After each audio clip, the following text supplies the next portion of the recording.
Ukraine says it's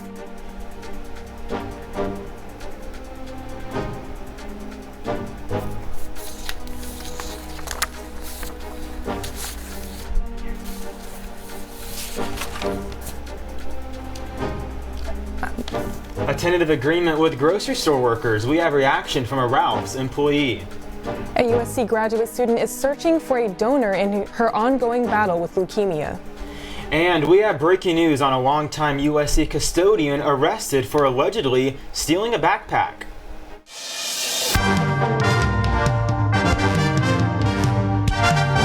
Annenberg TV News is next. We begin with breaking news tonight. A USC custodian accused of stealing is officially out of a job. Good evening, I'm Jacob Wheeler.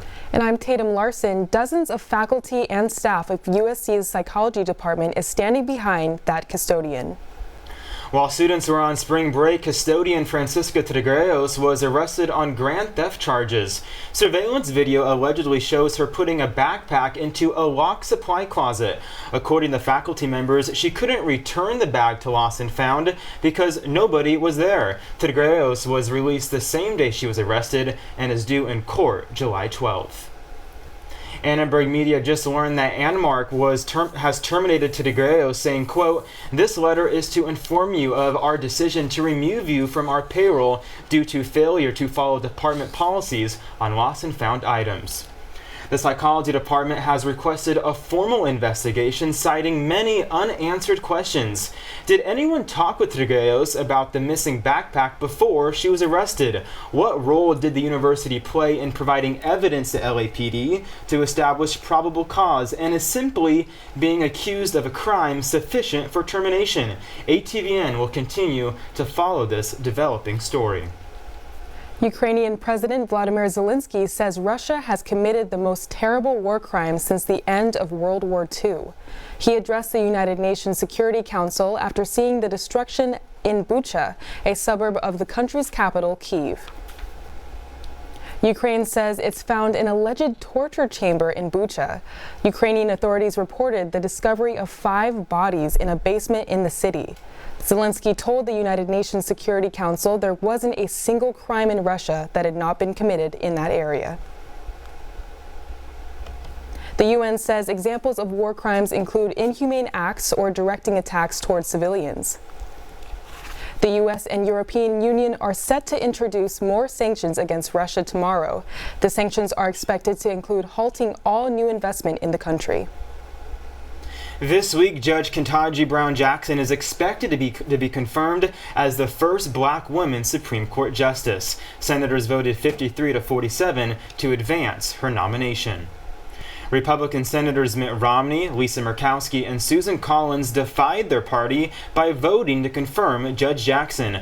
This follows a heavily politicized debate around Judge Jackson, with Republicans criticizing her qualifications. The vote highlights a trend of partisanship in Washington. In 1993, Ruth Bader Ginsburg was confirmed with an overwhelming majority of 96 to 3. The bipartisanship has virtually disappeared in recent years. Only one Democrat voted to confirm Brett Kavanaugh, and not a single Democrat voted for Amy Coney Barrett. Grocery store workers in Southern California signed a tentative 3-year labor agreement with the Ralphs, Albertsons, Vons, and Pavilions, avoiding a strike. The union represents 47,000 workers. They had asked for better scheduling and hours, an hourly raise of $5, and an increased security within stores. The union isn't releasing details until the deal is ratified, but members say they're happy with it. We were all ready to, drop of a hat, walk out, but for our customers' sake, I'm happy that we don't have to do that. This is definitely a step in the right direction. There's going to be more that needs to be made in the coming years. One step doesn't mean we stop. The contract will be voted on next week by United Food and Commercial Workers, which represent 540 stores across Southern California. Tonight, Hannah Woodworth will be inaugurated as the next president of USC Undergraduate Student Government. We spoke to the president-elect about her vision for the organization. Primary theme that I'm hoping to elevate is resilient. I think our student body this year and over the past 2 years have needed to be resilient. It was not a choice, but it was a matter of the circumstances. I'm really looking forward to building back that relationship with the student body so they know that USG is an organization they could trust and utilize for the upcoming year. USG President Alexis will also deliver a State of the Union address. You can watch the transfer of power at 6:30 on the 4th floor of the Ronald Tudor Campus Center. This year's Financial Literacy Festival kicked off today at McCarthy Quad. The Marshall Center for Investment Studies hosts the annual event, which aims to enhance financial understanding among students, staff, and faculty. Experts at the various booths talk about opportunities and how to navigate a career in finance-related areas. Students seemed excited to learn from keynote speaker Morgan Housel and other guest speakers. As an MBA student looking to sharpen some of my investment skills, I thought it would be a great opportunity to learn from a lot of great keynote speakers and check out some of the different programs that USC offers. I think students seem quite eager and interested, and make sure you find something you're passionate about to invest in. Make sure you carve out money you can afford to leave invested for a long time so you're not forced to sell at the wrong time, and, be patient. The festival is open to all Trojans, so organizers hope students from across USC will show up to the events this month to gain some financial knowledge. A Rossier student with a rare aggressive form of leukemia is in need of a life-saving donation. Reporter Alexis Gebhardt explains how you can help a fellow Trojan. Karen Shu is a 31-year-old USC graduate student. Back in January, she had routine blood work done. Soon after, she reached out to a friend after class. She came up to me and asked if I can take her to the emergency room. I think we were both in shock. Karen was told 2 days later she had leukemia. At first it was shock, then calm. Then at points I was even a little angry. But then I remember how we have such a good life. And she is going to beat this, and she's young. Karen's sister says she's genuinely happy when someone else is happy. She left her, career in fashion to go into therapy because she saw how many people were hurting during the pandemic. She wanted to be part of the solution. CAC professor Rong Lu says that Karen's type of leukemia is called ALL. For adults, it is much harder to treat with chemotherapy alone. This means a stem cell donor is the only way Karen can survive and hope to return to a normal life. And again, it's case by case. Sometimes the disease cells can be easily removed by chemo or other treatment. But sometimes in order to completely remove the disease cells, you do need a more aggressive treatment. Family is usually the highest chance for a donor, but none of Karen's family is a match. Want to see if you're a match? The process is simple. All you gotta do is swab for 10 seconds at testing sites like this one, or go to bethematch.org and get a free at-home testing kit. Because I think when people say, you can donate bone marrow, it sounds invasive and it may sound scary. It's a simple and easy procedure that looks really close to donating blood. It's a really meaningful way to impact someone's life. I just really hope she lives. I really need her to live. To help Karen and others like her, you can text SWAB for Karen to 61474 or go to @SWAB4Karen and click the link in the bio. For Annenberg Media, I'm Alexis Gebhardt. Results for the 5th annual Inclusion in the Recording Studio study are in. What this year's report reveals about women in the music industry. Duck, take cover, and hold on until the shaking stops. How you can stay prepared for an earthquake. Find out how a husband and wife are teaching young women to stand out in a field dominated by men.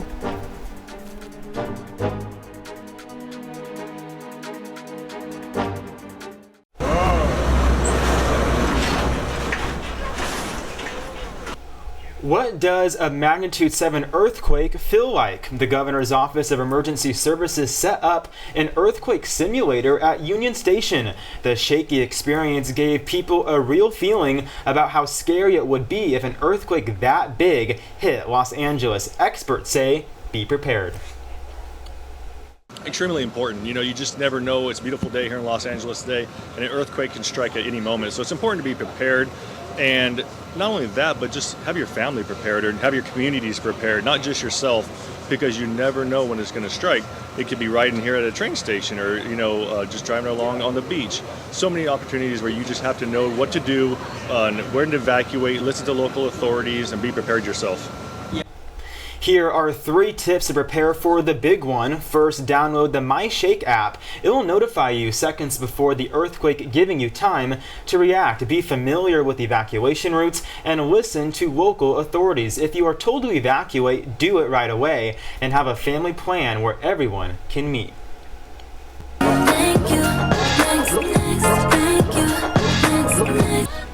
A new report by USC Annenberg's Inclusion Initiative reveals that women are underrepresented in the music industry.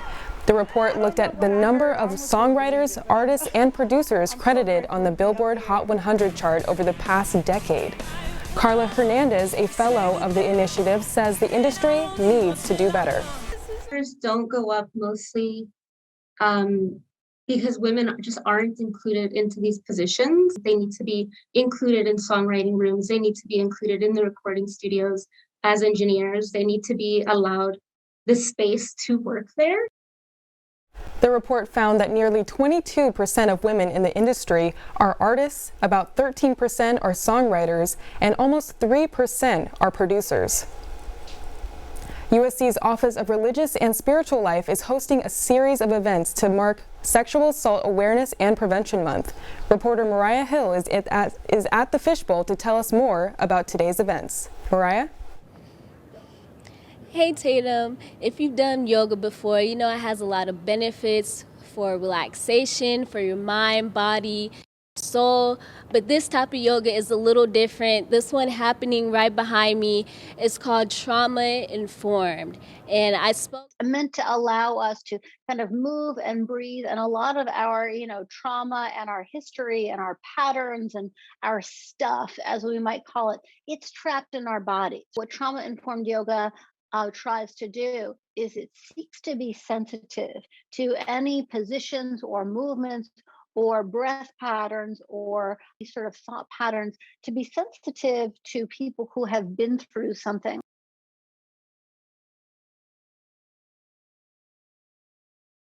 Storytelling, open mic night, and a project and resource fair. You don't have to experience trauma to be able to come to this workshop or the others happening later this month. For Annenberg Media, I'm Mariah Hill. Back to you guys in the studio. Thanks, Mariah. And you are looking live at a picture in Manhattan Beach. Boy, it looks closer and closer to summer. Annenberg anchor Eric Choi will bring us the weather.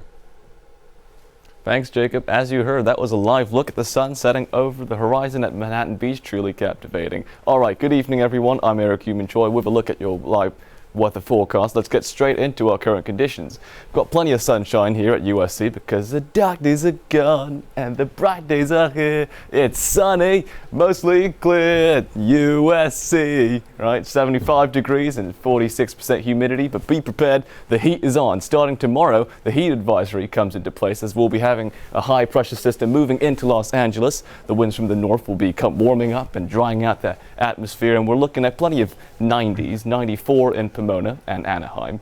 And if you're planning on heading to the coast, make sure to put on your sunscreen because we've got a high UV index.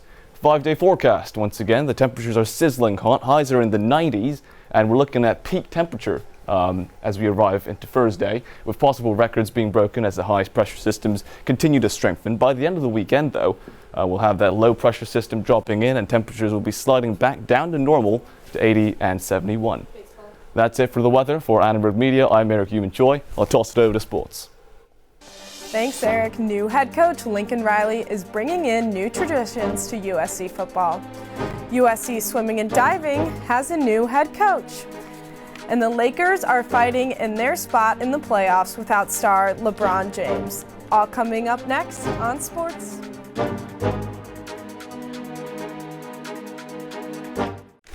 Welcome to ATVN Sports. I'm Noah Camrus. And I'm Hayes Flanagan. The USC swim team has a new head coach. Former assistant coach Lee Maurer was officially named head coach on Friday after late head coach Jeremy Kipp resigned in March. Maurer, who has been with the team since 2020, was appointed by athletic director Mike Bone.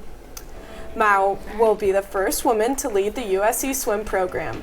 She is no stranger to the swim world, as she is an Olympic gold medalist in the 4x100 relay and has previously coached at Stanford and Northwestern. As a longtime coach, Maurer was excited about her new role on the team.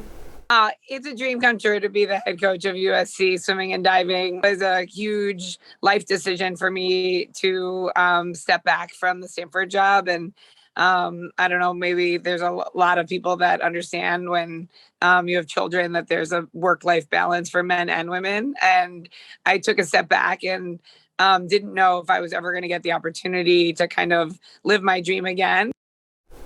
Week 3 of spring practice is underway for USC football, and head coach Lincoln Riley is starting a new tradition. Players won't automatically get a gold Trojan decal on their helmet. They'll have to earn it. Riley says he wants his players to understand how special it is to be a part of this program. And the players aren't the only ones being held accountable after the kickers made 2 field goals in practice. The coaches held up their side of the bet and did up-downs with the players cheering them on. Coach Riley is pleased with the progress his team has made thus far. I think there's some impressive things going on in terms of retention and putting in systems and schemes. I think you see some pretty good carryover with the guys that are obviously spending some time outside of our allotted hours on their own working on it, which is what you have to do. 20 hours a week is not enough to be an elite college football player. Just a few more weeks of practice before the Trojans take the national stage. Their spring football game will be televised on April 23rd on ESPN. Last night, the Trojans ended their 3-game winning streak with a 7-9 loss to Hawaii at home. The Trojans were tied at the middle of the 5th, but failed to put together enough runs to combat Hawaii. The 12-time national champs have had a strong season so far, and one player in particular is being spotlighted this week. Outfielder and redshirt senior Trevor Halsema earned Pac-12 Player of the Week after he crushed 3 home runs against San Diego State on Friday and helped spark a 7-run comeback. Halsema has had a breakout season so far with 4 home runs and 23 runs batted in. Halsema and the team have set their sights on this weekend for a competitive Pac-12 matchup versus number 5 Oregon State. You can head over to Deja Field to watch the Trojans live this weekend. The Los Angeles Lakers are hanging on for dear life. The Lakers' chances of making the play-in tournament are slim and shrinking by the minute. There are 2 scenarios for the Lakers to make the play-in tournament to even have a chance at making the playoffs. It's a little complicated, but here's how it could work. If the Lakers finish their season 4-0, they would need the Spurs to finish 1-3 or the Pelicans to finish 0-4. And if the Lakers finish at 3-1, they'll need the Spurs to lose their last 4 games.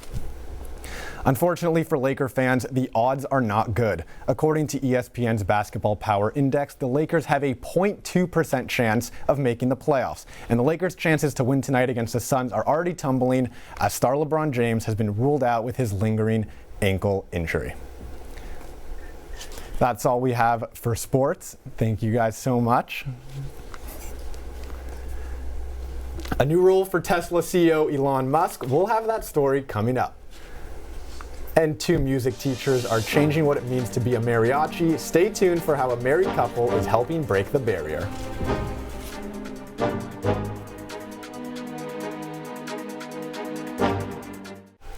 Time now for Trending Tuesday, where we cover the latest hot topics and news stories getting attention on social platforms. Kanye West will no longer be performing at the Coachella Music Festival in India later this month. West, who now goes by Ye, had been set to be a headliner of Coachella, along with Billie Eilish and Harry Styles. Our sources said that West did not want to take the stage in the midst of his divorce battle with Kim Kardashian and his recent controversy with Daily Show host Trevor Noah. I asked students who they think should replace Kanye West at Coachella. I think Tyler, the Creator, because the governing board of Coachella will likely want to select someone who has a similar vibe so as not to upset ticket holders. Silk Sonic, that's Bruno Mars and Anderson .Paak. They won both Song of the Year and Record of the Year for Leave the Door Open. So I'm pretty sure the Grammys are gonna feed into that, and Coachella's gonna buy off that hype. I think it's gonna be The Weeknd because I know he headlined Coachella a couple of years ago and he was a really good live performer.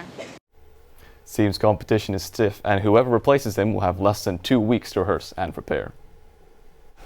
Elon Musk has been appointed to Twitter board of directors after buying over 9% of the company's stock. The Tesla and SpaceX CEO is now Twitter's largest individual shareholder. Last month, Musk criticized the platform for what he saw as a failure to adhere to free speech. Twitter CEO Parag Agrawal announced Musk's appointment to this morning on Twitter.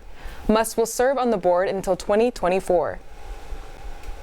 Musk expressed his excitement in a reply to Agrawal's tweet about his appointment, saying he's looking forward to working with Parag and the Twitter board to make significant improvements to Twitter in the coming months. A music program in East LA is teaching young women to stand out in a field dominated by men. Reporter Marilyn Parra spoke to 2 music teachers who are changing what it means to be a mariachi.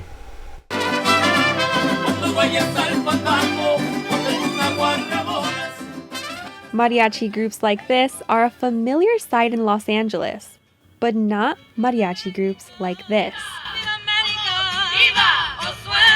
That's the all-female ensemble at the Mariachi Conservatory in Boyle Heights, a program started by Richard Mata and his wife Esparza Juarez. Their program is open to all genders and ages, but a few years ago, both teachers noticed a significant change. We're like, well, wait a minute, but most of our group is comprised of young ladies. One of those young ladies is 14-year-old Ayanna Mendieta. She started playing at the age of 7. She plays guitarrón and vihuela, 2 instruments that are usually played by males.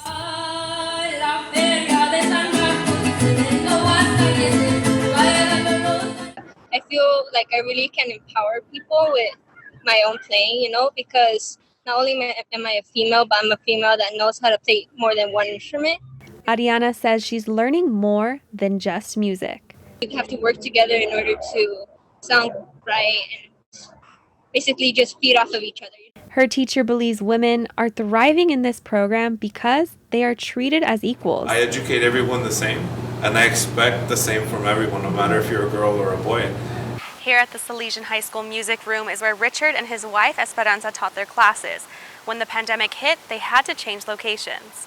The couple started working virtually from home. Okay, very good. But remember, when you're on the D and the G, your arm needs to be a little. Starting online has not stopped Ariana. Once I get home, I eat dinner and then I go practice. So I usually practice guitarrón a little bit and then I practice vihuela. It's harder to teach online just because we can't be hands-on, and that's probably the toughest part for our students. They hope to return to in-person soon, but for now, they are continuing to shape the future of mariachi one note at a time. For Annenberg Media, I'm Marilyn Parra. Wow, not only was that an incredibly wholesome story, it was also so empowering. That was amazing. I agree. Mariachi performances and bands are my personal favorite, so it's really good to see that story and that empowerment, as you mentioned. Yes, yes. Well, thank you so much for watching Annenberg TV News. From everyone at Annenberg Media, I'm Tatum Larson. And I'm Jacob Wheeler. For more coverage, you can watch and subscribe to our YouTube channel at youtube.com/Annenberg Media. Have a great night.